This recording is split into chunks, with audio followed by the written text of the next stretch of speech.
أمير هشام مذيع قناة الأهلي عبر بلس 90. النادي الأهلي سوف يلجأ لحسم صفقة المصري صاحب الجنسية القطرية يوسف أيمن مدافع الدحيل القطري خلال فترة الانتقالات الصيفية المقبلة. الأهلي أنهى منذ فترة جميع الاتفاقات مع اللاعب وناديه، إلا أنه كان هناك اعتراض من السويسري مارسيل كولر المدير الفني على تواجد اللاعب.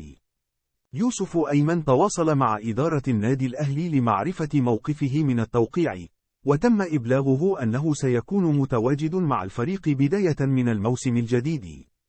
رغم رفض كولر ضم اللاعب، إلا أن إدارة الكرة بالنادي الأهلي ترى إنه هناك أهمية لضم يوسف أيمن، خاصة أنه سوف يتم قيده كلاعب مصري، بالإضافة إلى ضم عنصر آخر.